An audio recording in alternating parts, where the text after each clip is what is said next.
Hi everyone, I'm Heather from Woolly Elephant. I was a former hand dyer, now my passion is sewing.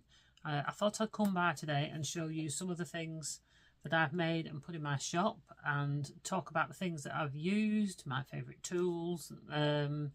If you know me already, or you might use my tutorials through the Always Knitting and Sewing Knit and Stitch Club or their subscription box, it might give you a little bit more insight into my everyday goings on at home, and the things that I make and how I do it.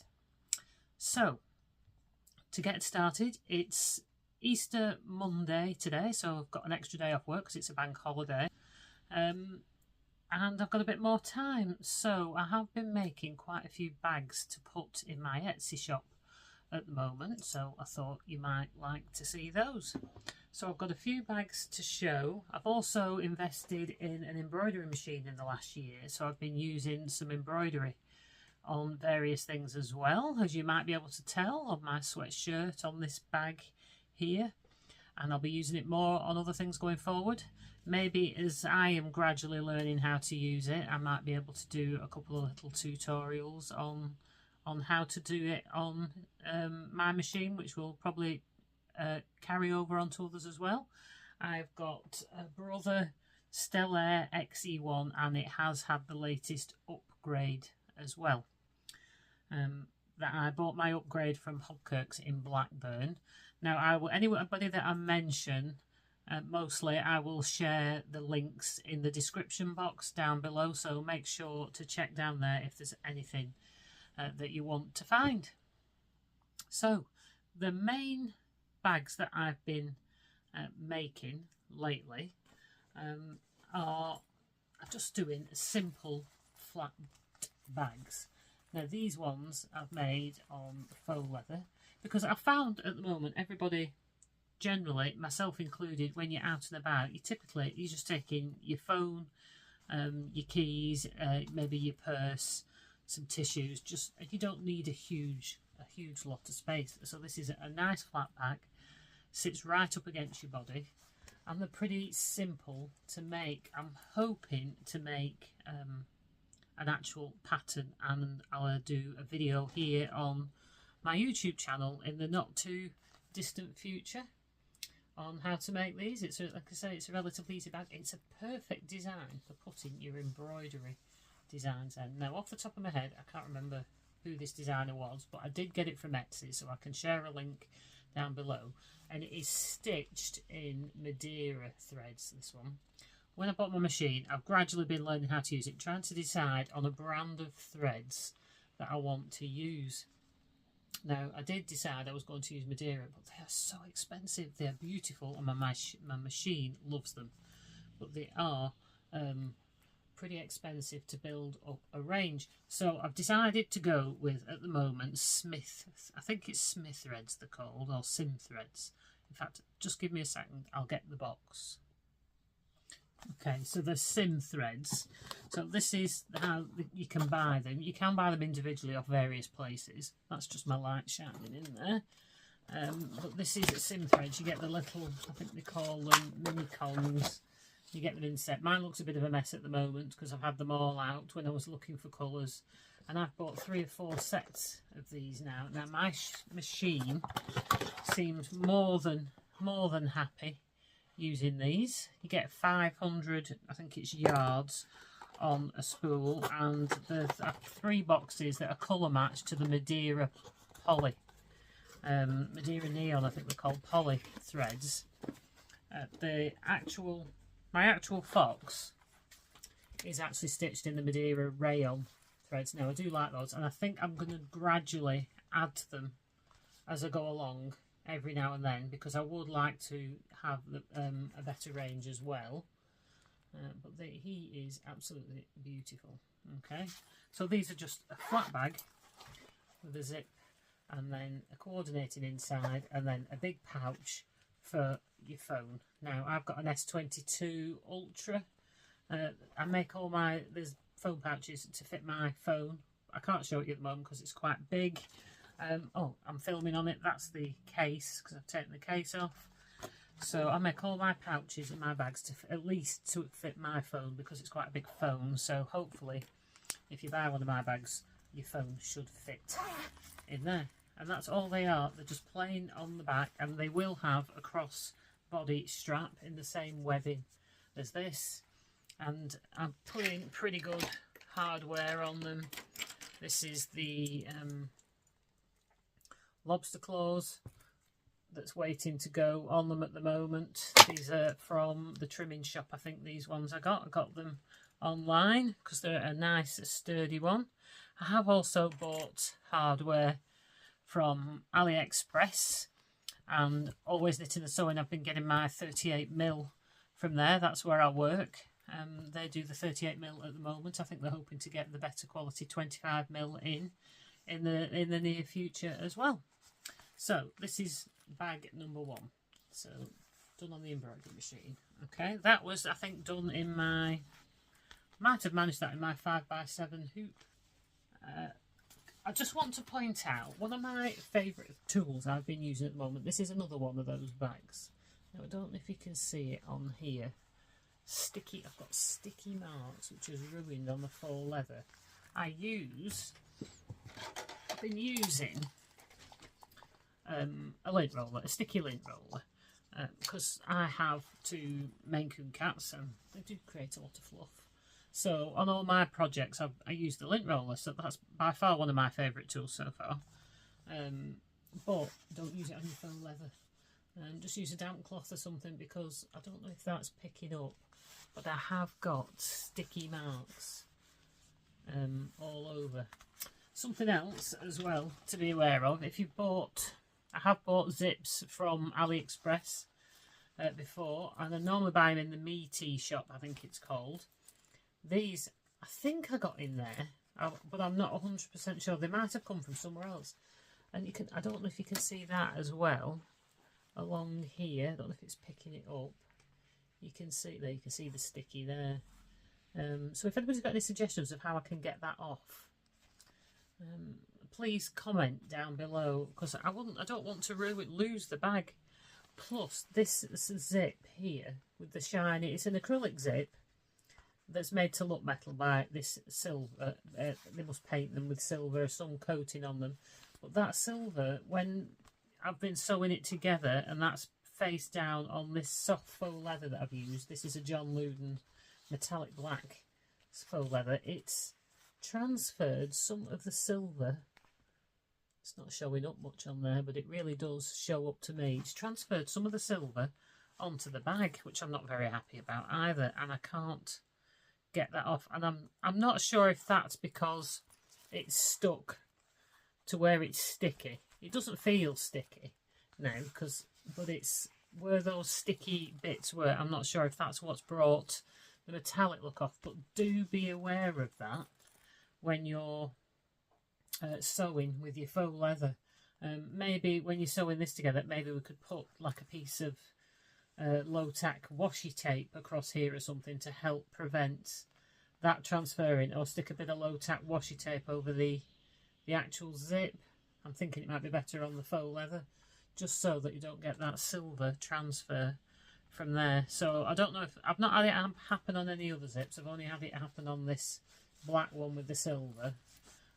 So be aware of that yourselves. Right, so the latest bags that I just put into my shop yesterday, I think I put this one in. Now this is from a panel. So you know, excuse me, you can get big panels for your quilting.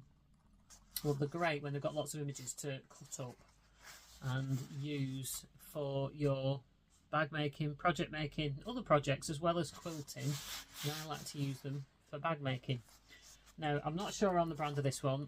At work, at Always Knitting Sewing, we got all these panels. Some of them aren't even launched yet, so this could be one of the ones that's not even launched yet, so you might not be able to find it out there yet.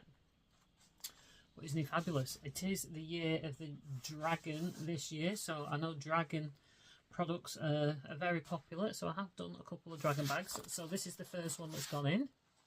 I've also got my little tag on here that says Designs by Heather Birkin. I'm a bit disappointed because where I got these from has gone out of business. Obviously, you know, the sign of the times, a lot of businesses have closed, unfortunately.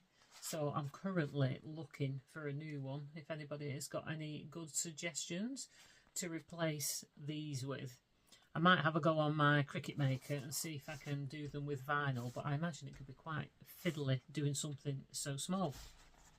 Now on these bags, sorry, the cat's trying to get out of the room. On these bags, I have used Eau-de Coat to waterproof them. I've only done one layer. This is Odin, if you haven't met him. He's one of my troublemakers. I've another one lurking around somewhere. He's just been trying to get out the door. So I thought I'd just bring him over to say hello. He's going to sit in the window now and look out the window. At least I hope he is. So I've coated them in Eau-de Coat, which is a waterproofing product. It makes it like oilskin, more like an oilskin. So this is Eau-de Coat.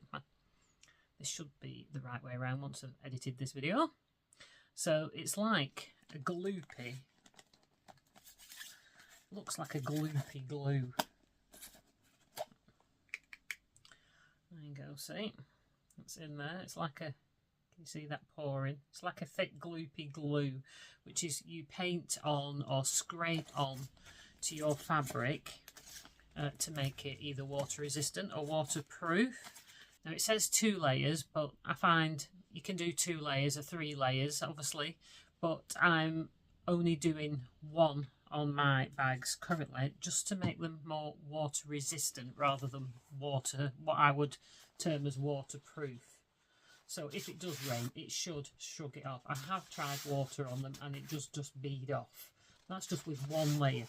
Now the trick is you scrape it on with a card, you leave it 20 minutes, and then if you want to put another coat on, you can put another coat on, or you leave it 24 hours and then you heat set it at a low iron temperature for it to be setting and then water resistant. Whereas I left it, I think I left it about half an hour, 40 minutes, and then I put a piece of parchment paper over it, greaseproof paper, and I pressed it with my iron. And then I used them and they were fine. But it's supposed to be left for 24 hours. I didn't find I needed to do that, but I've done this one here and this one here. If you did a second coat, I would highly recommend leaving it for 24 hours before you use it. Although one of the others, all the others I did quite a few of these all in one go. Did all my Eau-de coating all in one go. Make sure your area's definitely fur-free or lint-free, so that it doesn't get stuck in the glue. Now, I plan on doing a little short video just to show you how to do that. So if you want to see that in the future, then make sure you like and subscribe and hit the notification bell so that you know when I post a video for that. That's the next video that I'm going to do when I Eau-de coat my next load of fabric. I'm going to show you how to do it. So there we go. I've also made them on my domestic sewing machine, not on my industrial machine. I normally make a lot of my bags on my industrial machine. So it works quite well on that. They are just faux leather. These ones, it's a different faux leather. This one's on the back, and they will when they come out for sale. If you should buy one, this is just a sample handle. It will be the same handle, but it will have that better hardware on. These are just the cheap hardware. You can get them lots of different places quite cheaply, but when you compare that to that, you can see the difference, and these are the ones that will be on the bags. And then you can change your straps to however you want. So that's the dragon one. I do have another dragon one coming. I haven't photographed it yet. So there is another dragon one. This one will be coming shortly. They're both the same inside. They've got like a shiny coppery fabric and a black thumb pouch inside. So again, just faux leather on the back. So this one's coming soon. Now other ones I've done. So if you buy your fabrics a lot from Always Knitting and Sewing, where I work, I know a lot of you probably do. You might have bought this one. This is from the Midnight in the Jungle range by Robert Kaufman, and I think this one was called Ocean Floral.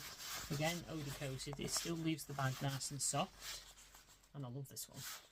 This is, I've used some just jet black zips. Now the zipper pulls I got with these didn't look very good, so I put silver ones on in their place, but they've got a jet black zipper on those. Again, I've just put black faux leather. This one's another one. Again, I've got lots of different pieces of faux leather in my stash. I was donated a lot once by a gentleman I made a wedding table plan for, and he worked at a furniture factory, and he brought me, when he found out I like to make bags, he brought me all these offcuts of faux leather from making settees and chairs. So I've got lots of various different ones to use up, so I've got quite a lot of black. So there we go. These ones are green and orange inside. So I think that one's on. I've set these bits on with rivets. That's another thing I could say actually as well. If you're going to set your rivets all the way through, I haven't done it on a couple, but just to be on the safe side, I've cut another piece of faux leather, the same as my tab, and put it on this side underneath, so it gives it a bit of extra strength, because I've obviously gone through all layers of the lining and the wadding as well, so that will just help to strengthen it. And then there will be more of those coming. This is one I've got in work in progress at the moment. I'm doing a couple of these. These are William Morris. Quite like that. They've got to be burgundy on the inside. So that's that one. Again, those fabrics, or very similar ones, you can get from Always Knitting and Sewing. Now I've made quite a few small bags, handbags. Now these have got various pockets on them. So this one is, let me just get my notes up. I think this was from the Painterly Petals range. This one is the last one that they had in stock. I think it's very inspired by like oil painting. It looks like an oil painting. It's really nice, satiny, smooth. These are not coated in oda coat. These are just the cotton as it is, with again a soft black faux leather. I've got this fabulous blue glittery zips. I think I got those from Hobkirks in Blackburn. So you've got a big zip pocket on the front, which is just black inside, which will fit a mobile phone. So it fits my mobile phone in there quite comfortably. And then inside they are all black inside, and then I've got a sideways pocket in there. Now I don't think that's quite big enough for my phone. It's not quite big enough for my phone, but a lot of the smaller phones and iPhones will fit in there quite comfortably. So this is just a nice, these would be nice I think for in the evening as well as a travel day bag. And I've put the hardware on the sides of these ones, so that when you attach the strap, which will be like on the other ones, you could actually wear that around your waist like a waist bag as well. So if I stand up, you could wear it here around, and the strap, and just because they've got lobster claws, and you could just clip it, shorten it so it stays put. I'm planning a London trip soon, and I might just use one of these for keeping my purse and my keys and things in when I go, because I can keep my phone in the front there as well. So again, they will all come with the same strap with silver hardware on as the other bags that I've just shown. So there's one. I've made a few of these. They're all coming with silver hardware on them, even though the zips might be a different colour. So this one's like an oriental type fabric, which is on the back as well. Again, it's got a lovely lilac zip on this one. They're all black inside, so I just won't keep opening them all because they're all the same inside. So you've got lovely silver, lilac metallic hardware on those. On that one, again, they're a very soft bag. This one's got a bit of an oriental type theme, and you've got rose gold hardware on that one, rose gold hardware in these kind of things is very hard to come by. So again, it will still have, just like the lilac one, they'll all have silver hardware with on the strap and on these triangles. So there we go. That's got a navy zip with rose gold on. And then this one's my favourite fabric at the moment, I think. I love this. This is it's Timeless Treasures one, with the sunflowers on. I think that's lovely. You've got a black, again, with silver on that one, and black with silver on the front there.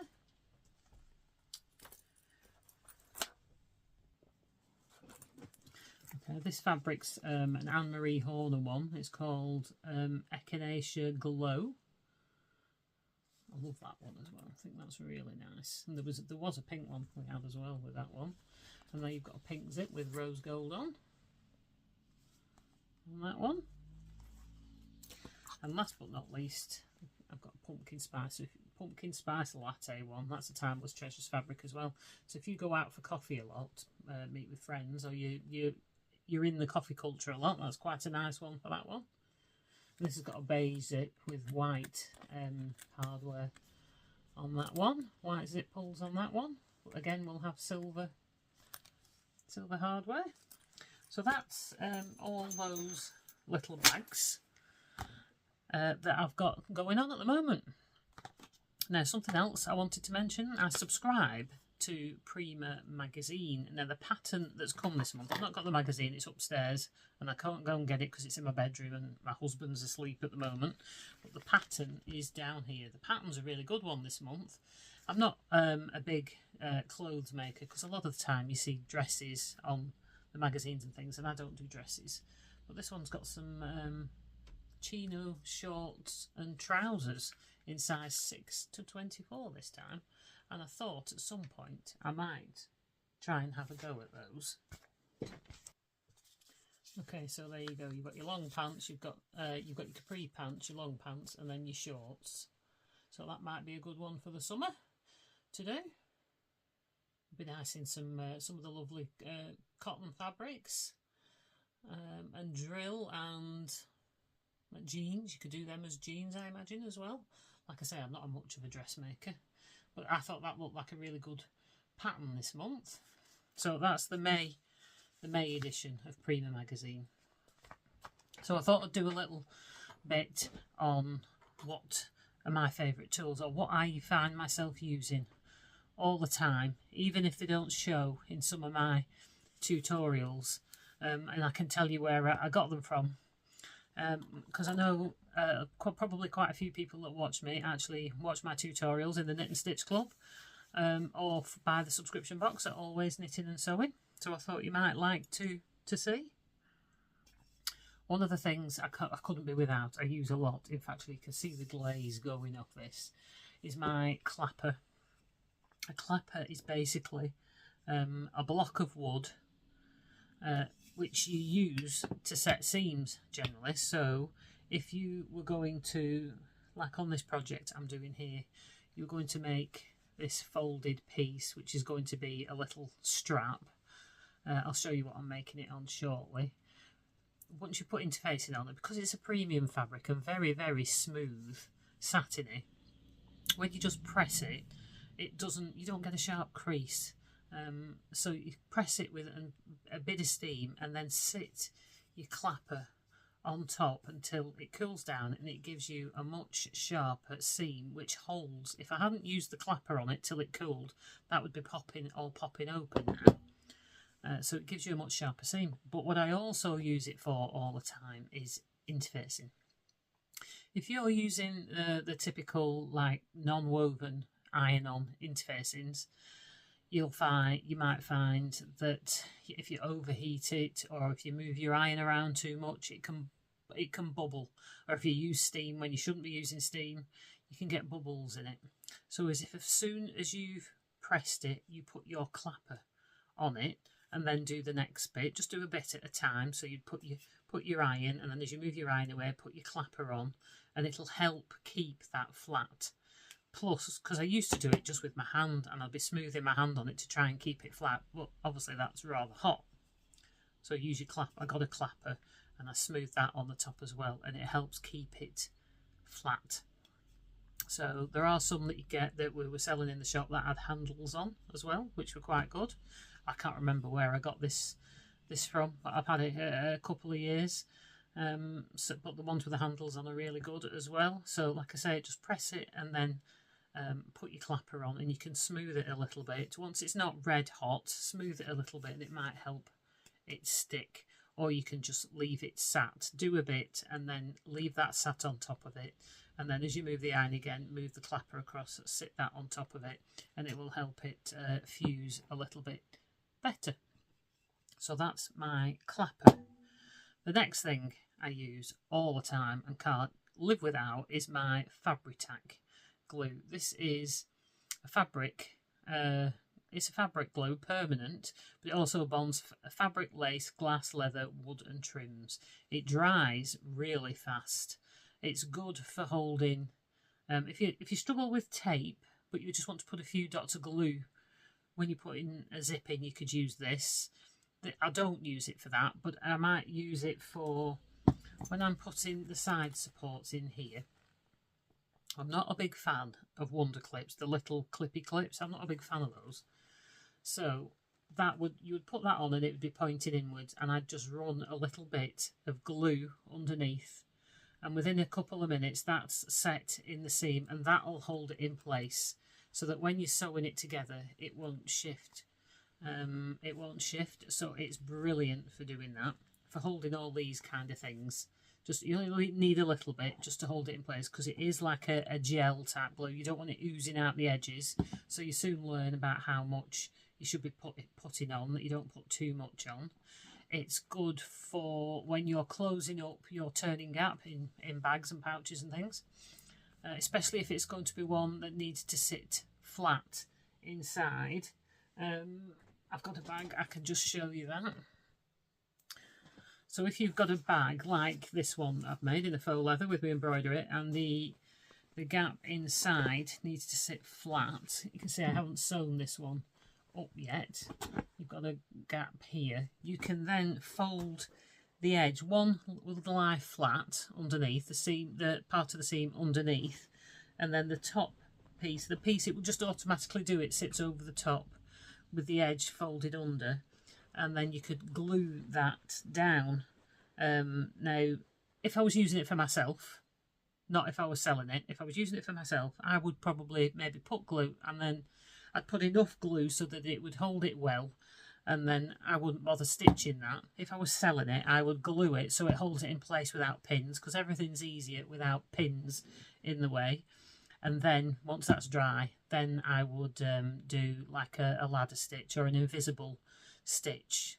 You could call it like a mattress stitch as well, where you can stitch and we go directly opposite from one side to the other, and then you can draw it up and it sort of zips up. I tend to do a stitch like that, so it's a bit invisible, and it's great for that.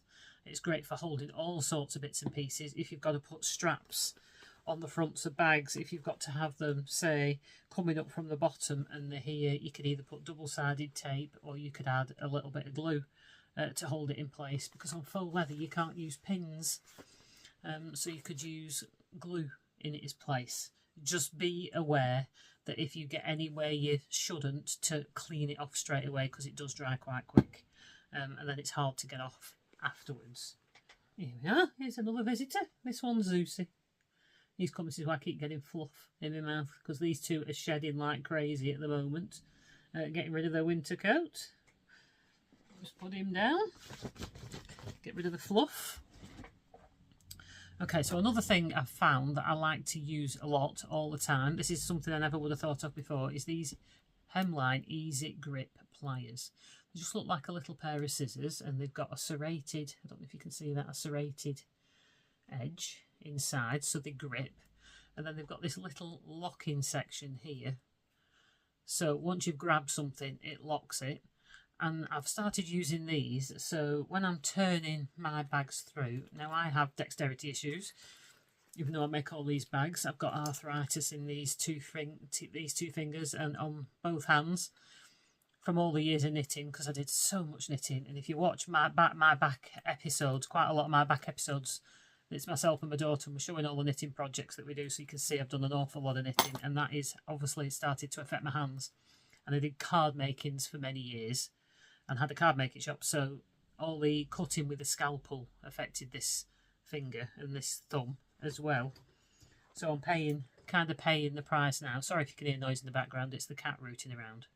So this is great for reaching through your turning gap and grabbing a corner, locking and pulling it through, especially those things that are hard work to turn through. You can turn through short little tubes and things, not too long because of the nature of the scissors, but it's great for grabbing and turning pouches through. When I make the pockets to put inside, I sew two pieces together the wrong way around and leave a turning gap. It's great for getting in and turning through and pulling those corners out. Or if you need to grab something and hold it without having to put pressure on it yourself, you can lock it. You can lock the handle, because you grab it and then you lock it. And there's different grips, so there's different thicknesses. So obviously if you've got something a bit thicker, you'd have it on the line one, and smaller ones you'd be further in. But I highly recommend them. Sell them at Always Knitting and Sewing. I think they're about £3.99 and £4.99. They are a bargain. That price might not be right, but whatever they are, they're definitely worth it.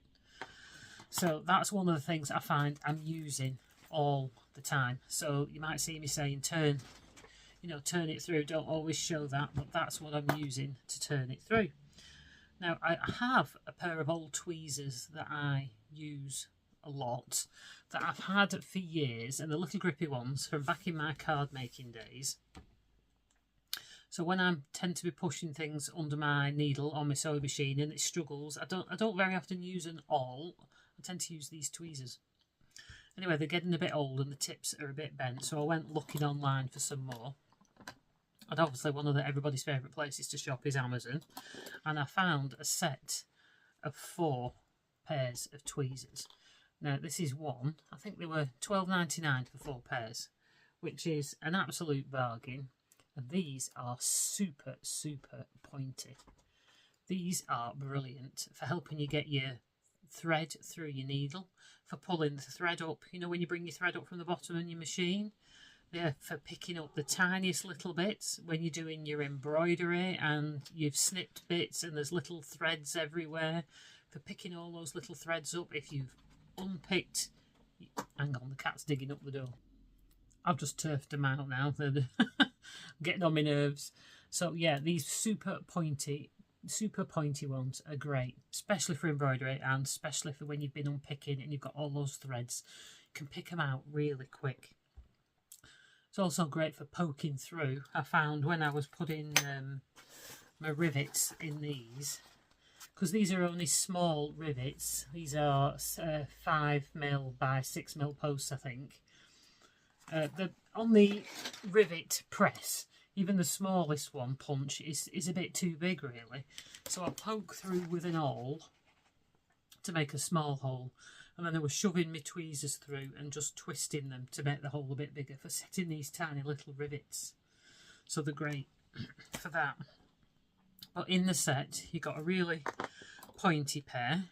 You got a pair that's flat-headed as well. Now they were really good. They're really good for picking up your rivets and your cam snaps and all that kind of thing, for picking up little bits and pieces. So I found them brilliant. They've all got these little caps as well. I'm going to do my best not to lose these.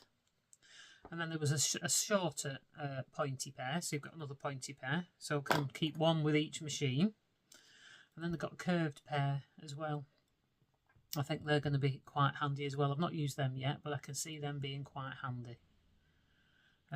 For getting, what else I found they're good for getting off? If you're using the quilting 1/4" wash away tape, sometimes you can have difficulty getting the backing off. Well, because all of these, the 3 pairs of these are so sharp, got under that and peeled it off without any issues whatsoever. Made life a lot easier. So I'd recommend investing in a set of them if you haven't got any tweezers. So that was a set of 4 for £12.99 on Amazon. I'll put a link down below. And then something else I've wanted for a long time but never seem to be able to find are some thimbles, because a lot of the bags require hand sewing, and I'm using sharps needles. Like here, I've got the turning gap in the top to sew, and it's trying to push that sharps needle through a few layers. It's gone into my finger on more than one occasion, and I've said, I can't do this anymore. I need to get some thimbles, and I don't like the full ones because your finger gets sweaty, or getting one that fits you. Now, I don't know how long these will last, but I got these on Amazon as well. These were $3.99, and they were like a rainbowy colour, and they're like an expandable cheap ring really, so they'll fit. They'll fit lots of size fingers, because you can obviously, that'll bend apart. You can adjust it to fit you, and it's not completely enclosed, which I kind of liked. I like the lip on the end as well, so it's not going to slip and go up your nail. So that was one. So you got 4 in different sizes. So that one's probably a bit small for me, but I still can use it. There's a really quite large one there, and then another one. So you got four of those. That'll probably fit my little finger. So if you've got little fingers, that one will go there. There we go. That's them all. So I've got 4 of those, and I think they were $3.99. So if you're looking for thimbles, there'll be a link down below for those as well, if they're still available. So that's just a few of the things that I use all the time at the moment. So I hope that's useful for you, in case there's any things that you might like to use. I'll show a couple more next time. Now, just I've got a little project on the go at the moment. I'm normally all the time just sewing my own patterns, but because I'm sewing for my shop and I'm not sewing for work, I've got quite a few patterns that I haven't sewn yet. So I've got this one by Sew Sweetness. It's called the Moto Pouch. So this is the one that I'm having a go at this afternoon. So you see these appear soon in the shop, and I'll let you know next time how I got on with making this. So I have, it's like I don't know if it's like is it the smaller one? I suppose could be like a pencil case, or like you could use it as a small wash bag and things like that. There's 2 sizes, a large and a small. And I'm making it again in this, I've got lots of this fabric in the Midnight in the Jungle fabric, which I love. I absolutely love this. Can you see there's a leopard on there, and there's some zebra print there. So that's the size of the front and the back panel, and then I'm going to do the green matching leopard print over the top. That's going to have the zip in between it, so that'll look quite good. So, and I've actually got some Ripstop, like water resistant fabric. It's like, can you see it's got a plasticky backing on it? So I'm going to put this inside so it could be used like a wash bag, or just something if you're wanting to be able to wipe it clean. So this is like a Ripstop fabric. I think I got this at Emmanuel Fabrics in Burnley. So I've been after some of that for ages, and that matches this fabric quite well. I've used something like this before and it's quite good, so I should be able to just wipe that clean if it gets mucky. So that's this afternoon's project. So that's the project I've got on the go. I have a couple more bags I'm working on, flat bags, and I have a couple more patterns in the works. This is one I showed. This is one of my latest patterns. Now this is only in the Knit and Stitch Club, or if you bought the subscription box, this one, but I've made one in a tweed, and I used my embroidery machine. Now this was called I think it was the Lunar Cycle Butterfly by Urban Threads, this butterfly design, and I used the Sim Threads threads to do this onto tweed. This is quite a heavy weight tweed. I used a quilting cotton, which I got from work, always knitting and sewing, and I put a big zip pocket in. So if you remember the Knit and Stitch Club, it hasn't got the zip pocket in on the pattern, but you can adjust that, put in what pockets you want. It's just got this little slip pocket here for your phone. Made it quite plain so that you can do with what you will. And then I've put 2 pockets in the back.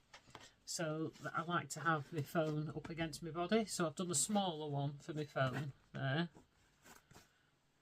and I've done one for putting my purse in here so it's up against me. So, and that's got, they have the 38mm hardware on those, which you can get at Always Knitting and Sewing for the wider straps, and I've made my own strap. If you're wanting to make your own strap for a 38mm hardware, you need to cut a piece of fabric 6 inches wide and fold it into 4. That will give you a 1.5 inch strap, or 38mm. So there you go, that's my big tweedy bag. One other thing I just thought I'd show from my shop. These have been there for a while. I know everybody's liking the sunflower fabrics at the moment. So these, like, this is a drawstring bag that's in there. So, and this has got foam as its base, so this is quite structured. It's soft and squishy, but it will stand up on its own. And then it's got a little handle, so if you like to walk round and knit or crochet, you can put that over your wrist and carry it round. And it's got a little wooden heart button on there. I think they were from Pearl and Jane in Skipton. So there you go. So I'm planning on hopefully getting a few more drawstring bags in. They might not all have foam in, but these ones are quite structured. You can fit quite a lot in these. So I think, let me just look at my notes. I think that was everything I was going to talk about today. Oh, Tesco's ironing board. This is one of my favourite things I got at the moment. I normally use a fold-up one, but the ironing pad, but it's looking quite grotty. And I picked this up in Tesco's. Looks like a mini ironing board, and it's a table, so it's a tabletop one. So you can stand it on your table, and it's got a hook to hang it up on the wall if you want to do. And I thought this is one I can easily replace the covers for, make new covers for, and add extra padding if I want to. So this was my Tesco's tabletop. So I got this from one of the bigger Tesco stores, and it was only £10. So I think that was an absolute bargain, really. So even if you just want a tabletop ironing board, I know some people don't have ironing boards because you iron very little, but you need to when you're sewing. So £10 for that one. So grab yourself one of those. They're a lot cheaper than the fold-up ones like I had before. Plus, you haven't got to take anything apart to make a new cover for it, because you can just take that cover off and take a pattern from that cover, and that'd be a lot easier. Anyway, I think that's everything I'm going to talk about today. So keep your eye out for my next video, which will be a little tutorial on how to use Hobkirks. Hit the like and the subscribe and the notifications bell. And thank you for taking the time out of your day to spend some time with me, listening to me ramble on.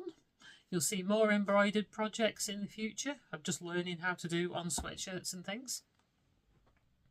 So any advice you want to give me for embroidering, I'm happy to take any hints or tips or advice from anybody.